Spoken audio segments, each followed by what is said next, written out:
Meus irmãos e minhas irmãs, Cristo vive. Esta é a grande verdade que enche de conteúdo a nossa fé católica. Jesus, que morreu na cruz, ele ressuscitou, triunfou da morte, do poder das trevas, da dor, da angústia. Não é Cristo uma figura que passou, que existiu num tempo e que se retirou, deixando-nos uma lembrança e um exemplo maravilhoso. Não. Ele, Cristo, vive, está no meio de nós. E a sua ressurreição revela a cada um de nós que Deus não abandona os seus filhos. Deus não nos deixará nunca. Deus estará sempre conosco. Desta ressurreição de Cristo, nós temos uma série de testemunhas daqueles que viram o sepulcro vazio, viram e creram. E as leituras de hoje, elas narram essas experiências. Aparecem aqui o testemunho de 3. Primeiro, de Maria Madalena, a mais fervorosa no amor. Aquela que dissera, ao se deparar com o sepulcro vazio: levaram o meu Senhor. O meu Senhor. Ela o tinha como o Senhor de sua vida. E aqui aparece o testemunho dela. Aparece também o testemunho de Pedro e de João, que correram ao sepulcro. Correram mais que os outros apóstolos, porque tal como Maria Madalena, eles também amavam mais do que os outros. Amavam mais nosso Senhor. Esses 3 testemunhos são os testemunhos das pessoas que mais amaram Jesus durante a sua vida, paixão, morte e ressurreição. Dentre os 3, um ama de um modo mais admirável, que é João. E nós vamos falar daqui a pouco porque ele ama de uma maneira mais admirável. Aos 3 foram dadas as evidências da ressurreição. É significativo que o texto diga que as faixas de linho que envolveram o manto de Jesus estavam deitadas no chão e o pano que envolveu a cabeça de Cristo no seu sepultamento estava dobrado num lugar à parte. Esse pano que envolveu o rosto de Cristo servia para lhe manter a boca fechada, né? Então, era um véu que envolvia toda a sua face. Esse pano estava dobrado num lugar à parte.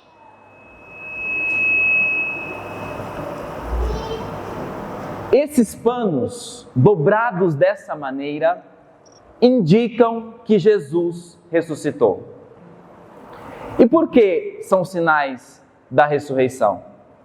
São sinais da ressurreição porque eles suspeitavam que Jesus havia sido roubado, que o corpo de Cristo havia sido sequestrado.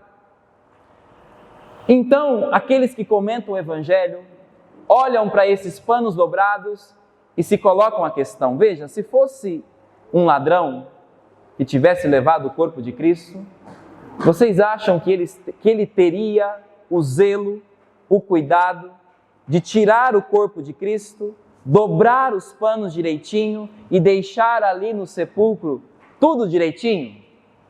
Evidente que não. Quando o ladrão entra numa casa, como ele deixa a casa? De perna para o ar? Totalmente bagunçada? Então, o fato dos panos estarem da maneira que estão testificam: Jesus ressuscitou. E um detalhe importante: na sexta-feira da paixão, o Evangelho encerrou mostrando que José de Arimateia e Nicodemos foram eles que tiraram Jesus da cruz. E eles envolveram o corpo de Cristo com um perfume de mirra. E a finalidade desse perfume era justamente grudar o pano no corpo. É uma experiência que nós temos, né? Não com mirra, mas quando nós fraturamos. Quando nós fraturamos algo, quando nós machucamos, a gente passa ali um produto, né? E coloca um pano e depois para tirar aquilo custa, não é? Dói.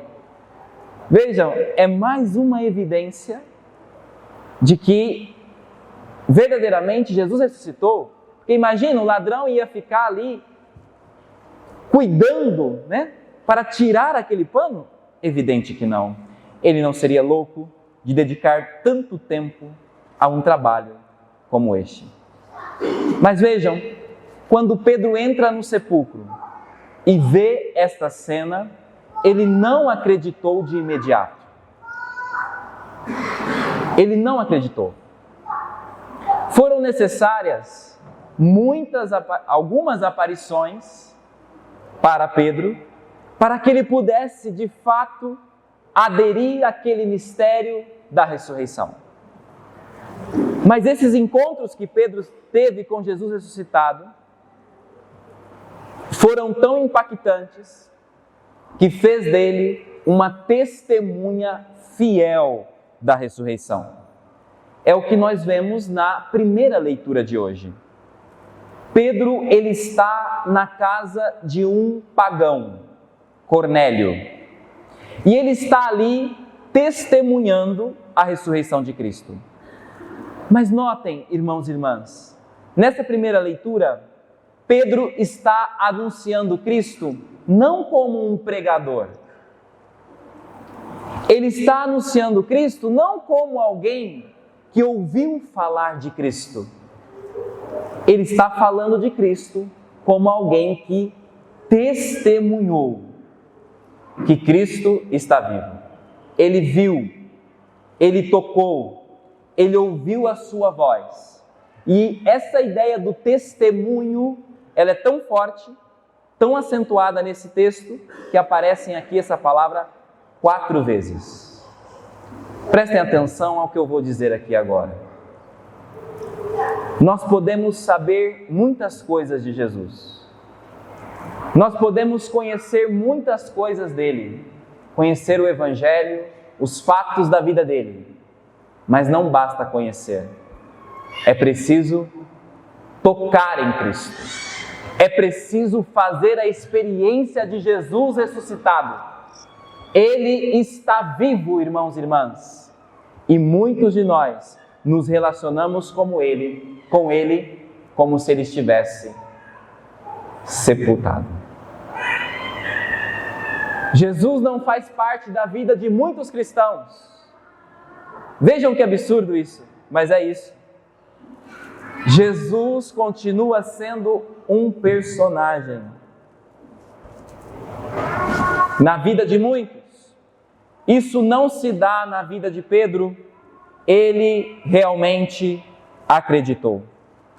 Ele viu e acreditou. Agora, o outro apóstolo, João.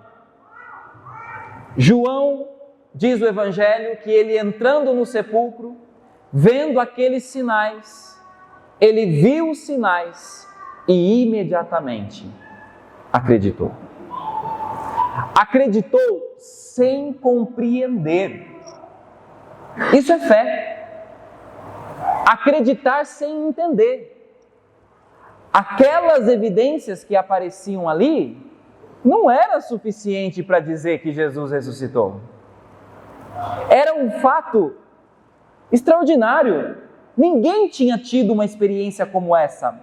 Aquilo não fazia parte do horizonte da vida dos apóstolos. Mas diz que mesmo assim ele acreditou. Então, João, ele é o discípulo ideal. O discípulo que mais amou. Diz o Evangelho que ele correu rápido quando ele e Pedro souberam que o sepulcro estava vazio, eles correram. Mas como João era mais jovem, né? Ele chegou mais rápido. Mas não só porque era mais jovem, é porque João, ele muito amou nosso Senhor. E ele percebe que a morte não pôs fim à vida de nosso Senhor. Só quem muito ama Jesus Cristo consegue perceber ressurreição onde tudo parece estar sem sentido, onde tudo parece perder o sentido. João conseguiu perceber ressurreição onde Pedro não viu, onde Maria Madalena não viu. Ele conseguiu ver que a morte venceu a vida. Celebrar a Páscoa, irmãos e irmãs, é ter essa certeza de que a morte não tem a última palavra, não tem a palavra final. Cristo venceu a morte e todos nós somos chamados a participar deste mistério pelo batismo que nós recebemos. O batismo, ele é sinal sacramental da paixão, morte e ressurreição de nosso Senhor. É o que a Isis vai viver nesta manhã. Ela será sepultada com Cristo e vai ressurgir com Cristo dessa água que cairá sobre sua cabeça. A experiência do batismo é a experiência da paixão, morte e ressurreição. É este sacramento que torna a realidade esse grande mistério. É por ele que nós nos tornamos uma nova criatura. Filhos amados de Deus. Filho amado de Deus. Então hoje, ao testemunharmos aqui o batismo da Isis, nós somos convidados a renovar também o nosso batismo, a fazer a nossa experiência de paixão, morte e ressurreição, a nos deixar lavar por esta água que nos fez cidadãos do céu, cidadãos do infinito, cidadãos da vida eterna. Isso, irmãos e irmãs, é fonte de alegria verdadeira. Nós estamos aqui celebrando 2024 anos depois desse acontecimento. Estamos celebrando porque essa alegria invadiu o coração daqueles que testemunharam Jesus ressuscitado. Essa experiência foi tão forte na vida deles que brilha até hoje em nossas vidas. Esse fato não foi inventado, não pode ser inventado. Essa realidade não pode ser inventada. Nada perduraria tanto tempo se isso não fosse a verdadeira realidade que Deus preparou para cada um de nós. A vida eterna é uma realidade, o céu é uma realidade. Jesus está vivo, Ele está no meio de nós. Que nós façamos essa experiência no dia de hoje.